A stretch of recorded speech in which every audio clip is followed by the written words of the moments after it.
The Mothman Museum! That is what is on the agenda for today's video. Hey CoreniaBug fans, hope y'all are fantastic today. I'm so excited to take you on my adventure to the Mothman Museum. And there's so much mystery surrounding the myth of Mothman. Is it a myth? Is it real? What do you think? Let me know in the comments. Let's go check it out. Come on! Here we go! Oh!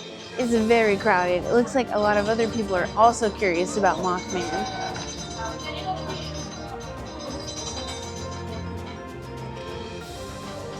Look, I can join the Mothman search team. We were there on a Sunday afternoon, and the museum and gift shop were very busy and super crowded. I would recommend that if you are able to go, maybe go on a weekday. I'm guessing it would be a little less crowded than it was on the weekend.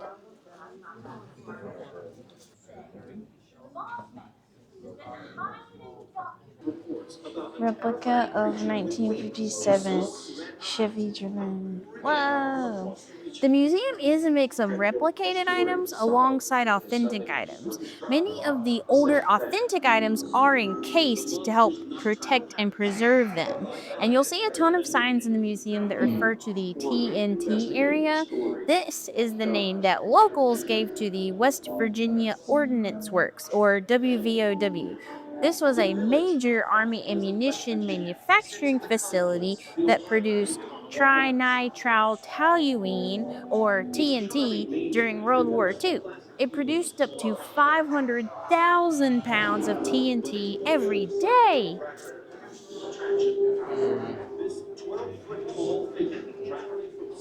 No.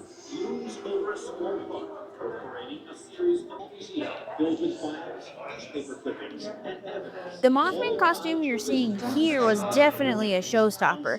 Everyone wanted their picture taken with this one. Also, just a heads up, the door you see that says authorized personnel only, that's the bathroom. You have to get a key attached to a big stick from the register in the gift shop if you want to use it. They also have this super fun cutout that you can stick your face in. It looks like Mothman is coming after you. It's a little cheesy, but you guys know I love cheesy, so of course I had to take advantage of this fun photo opportunity. Ooh, the men in black. Here come the men in black. Men in Black typically are only associated with UFO cases. People describe men in black as looking like cadavers. They looked like pale-faced zombies dressed in black suits with black fedoras. John Keel noted the men in black in his research, and I don't think he was talking about Will Smith. John Keel was a journalist, researcher, and ufologist. He investigated the Point Pleasant Mothman sightings and shared his findings in his 1975 book, The Mothman Prophecies. The museum has an original copy of his book on display, as well as a ton of his other notes and research.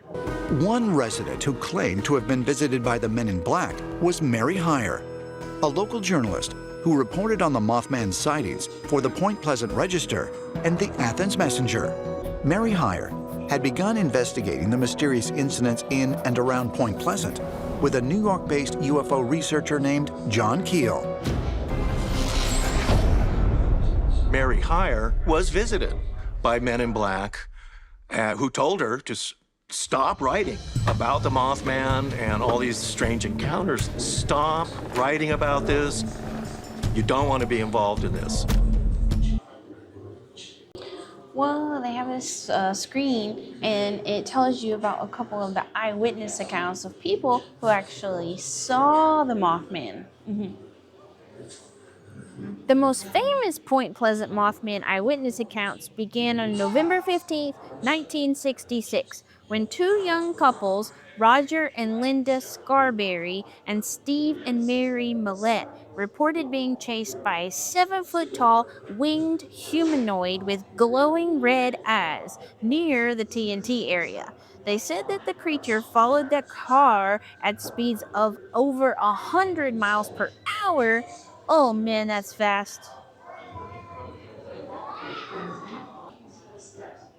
Well, the comics are pretty cool. The artwork on the comics is like really awesome. It seems like every publication was jumping on board to publish stories about Mothman. Even High Times magazine was featuring articles and some pretty awesome cover art, as you can see.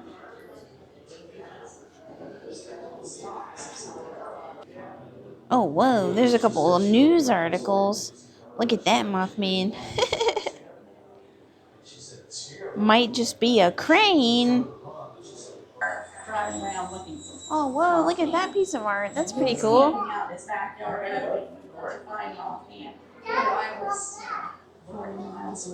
It was amazing to see so many different artistic interpretations of Mothman. Each one kind of seemed to have its own vibe, from being like cute and fun to being more dark and ominous. Included the likes of West Virginia UFO author and investigator Gray Barker and a newspaper reporter and Point Pleasant local, Mary Hyre. And within a matter of days and weeks, there were dozens or perhaps hundreds of sightings of this creature around the Point Pleasant area, causing a mass hysteria situation. Skeptics have attributed the Mothman sightings to a misidentification of giant owls or even a crane that is local to the area. There's all kinds of other explanations that have been given, but when you interview the people that actually saw and experienced this, they're not talking about anything that is conventionally known. West Virginia people are outdoorsy people. They know all the animals in the woods. Most are avid outdoorsmen, hunters, fishermen. They know the difference between an owl and a Mothman type creature. We have to consider that the Mothman's behavior, which involved chasing cars at over 100 miles an hour, taking straight up off the ground like a helicopter, none of those would indicate any type of flesh and blood animal. Are creatures like the chupacabra, the goatman, and the Mothman real? Or are they figments of overactive imaginations? John Keel, the guy who was there investigating it, and it focused so much on his interaction with the phenomenon and the way it affected him personally, which I found fascinating. Well, the Mothman Prophecies book, apparently his publisher told him, he said, hey, look, it's time we put together a book on the Mothman. So Keel talks about how he got his tattered briefcase out and went through all his notes. And Oh, look how cute. Look at that little Mothman. Oh, he's adorable. Watcher in the Discovery, and Steve and Mary Mallett had the first original reported encounter with the Mothman. The incident took place in an area frequently tied to Mothman lore, an abandoned munitions facility just outside of Point Pleasant. The area was known as the Authentic Wildlife Management Area, or, as locals referred to it, the TNT area. While the bizarre entity would become known as the Mothman a short time later, it was initially referred to as the Bird, or the Birdman. Its association with a known avian animal was based in part on owl. In other words, many encounters detailed a being that looked and behaved like a bird. Despite stranger features described in later Mothman reports, the idea of a man-sized winged creature that descends from the sky to terrify people when they least expect it is an ancient one, and one found worldwide. John Keel, his original title, which never made the press obviously, was The Year of the Garuda. He saw sort of a connection with the Hindu mythology of the Garuda, this winged. The Garuda is a massive sunbird that also only comes the vehicle. Let's see. Senator Kennedy's famous letter to John Keel. Mr. John A. Keel. Dear Mr. Keel, thank you for your thoughtful letter on the so-called unidentified flying objects. Many reputable scientists agree that there must be other beings in the universe. Dr. Harlow Sharpley, for one, has stated that there is a high probability that there is other life in the universe.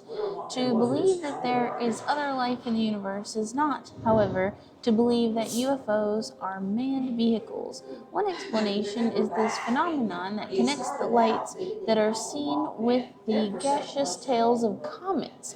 A careful analysis of sightings to date has not given us any identification that UFOs are man.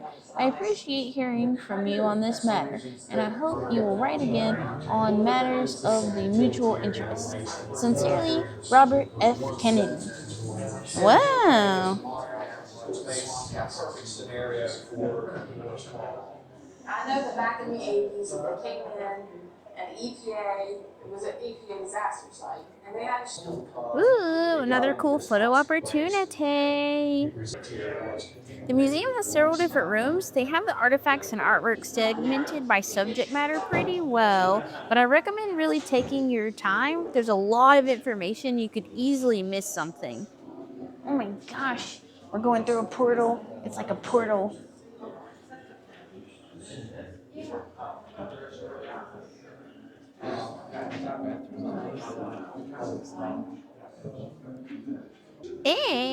The Mothman hanging overhead was pretty creepy. This room was set up like a retro diner with some really cool antique restaurant pieces. Also, if you made it this far in the video, be sure to take a moment to smash that like button. Also, be sure to join the CoreniaBug universe by subscribing to the channel. And lastly, don't forget to turn on those notifications so you don't miss any CoreniaBug adventures in the future. There was more Mothman art pieces hanging in this room. This painting in particular reminded me of something my brother-in-law might paint. Has a very unique artistic style, and I would really like to see his interpretation of the Mothman. There's also was a collection of really cool Mothman patches.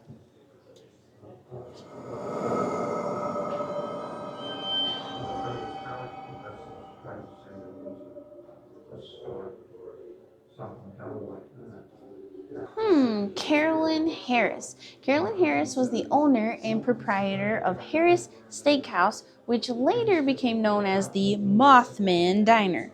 She was like a mother to all, always smiling when she greeted her patrons, and the highlight for many was the time she took from her busy day to answer and tell stories about the town of Point Pleasant and the legend of Mothman. She opened Harris Steakhouse in 1969, just 2 short years after the collapse of the Silver Bridge, in which she lost her 3-year-old son, Timmy, and his father.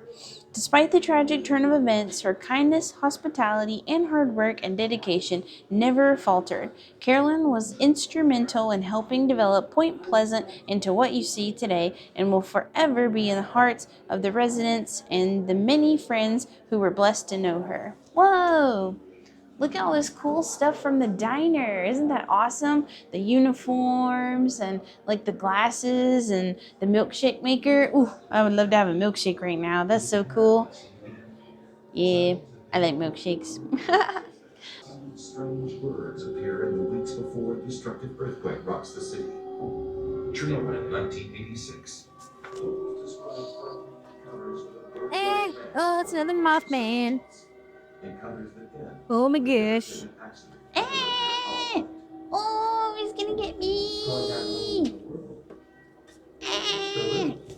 Talk about it or anything, but we saw it all the way down the road into town. All of us. In this room, they have several chairs and a small movie screen that's playing a documentary featuring interviews with eyewitnesses. That night to investigate their story, but found no sign of the creature. When Linda finally got home, She was hysterical. That's all of us told. the following day, the sheriff held a press conference at the county courthouse to discuss the sightings. The local press jumped on the story and dubbed the mysterious flying creature the Mothman, after a character from a Batman television show. Doris remembers vividly how Linda described it. The head looked like a man, and it had fiery red eyes, half man, half monster, I guess you'd call it.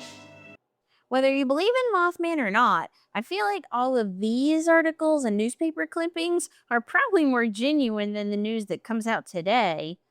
Because of the number of witnesses and the amount of publicity and research covering the Mothman sightings and the bridge disaster, I have to believe that something truly strange definitely happened in Point Pleasant. Regardless of Mothman, though, the Point Pleasant Bridge collapse was very real, and sadly, 46 people lost their lives. I can't even imagine being on a bridge and it just falling apart like that. The tragedy did lead to establishment of stricter national bridge inspection standards. In this part of the museum, we saw several movie props and screen-used items and photos from the 2002 movie, The Mothman Prophecies, starring Richard Gere. I watched the movie for the first time actually not long before going to the museum, and I thought it was a really good movie. It does have more of a supernatural spin on the Point Pleasant events where Richard Gere is playing the role of John Keel, but it does have many aspects representing true documented events.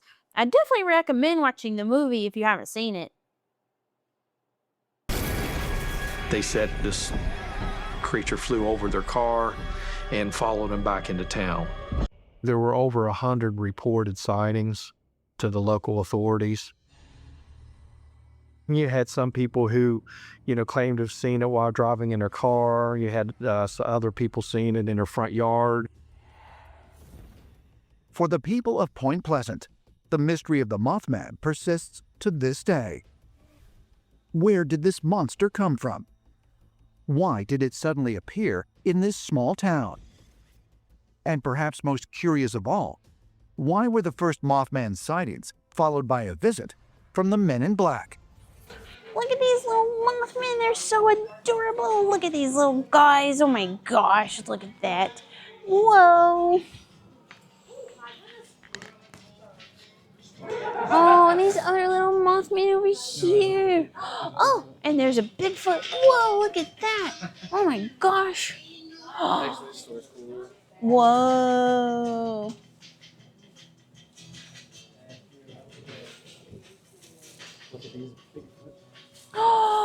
Oh man, wow. Oh, look at this Bigfoot. Whoa. See, I knew Bigfoot was real.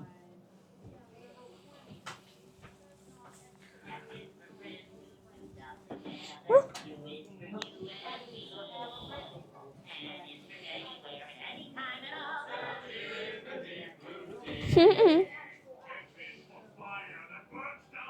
Bigfoot.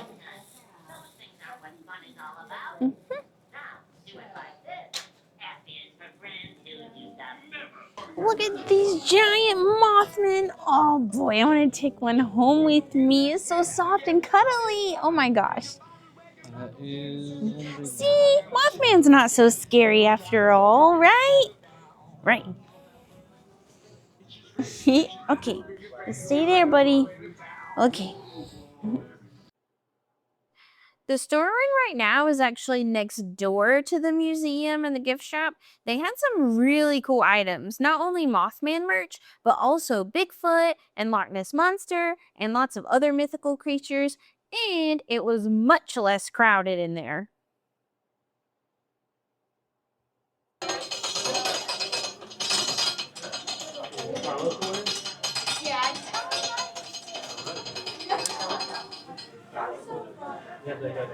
Should we do the Bigfoot? Well, Oh. you spotted Bigfoot in the wild. That's rare luck. Let's see what else is waiting for you. Come closer. Insert a bill. I think I do actually have a cash dollar. Let me get out my dollar. Okay, let's see what Bigfoot has to say. Here we go.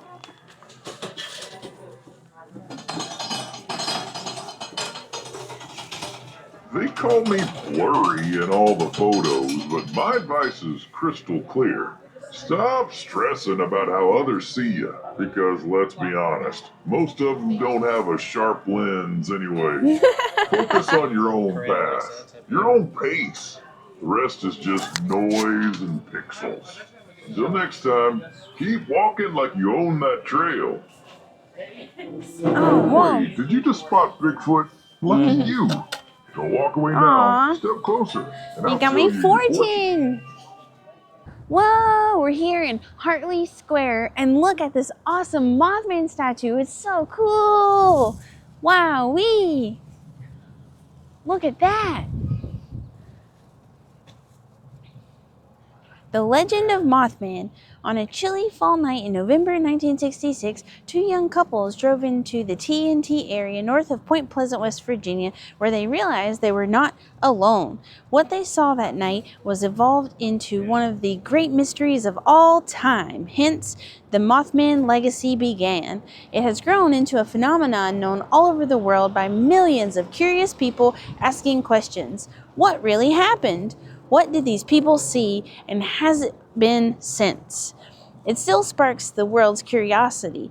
The mystery behind Point Pleasant, West Virginia's Mothman. Whoa! Thanks for coming along with me on this adventure to the Mothman Museum in Point Pleasant, West Virginia.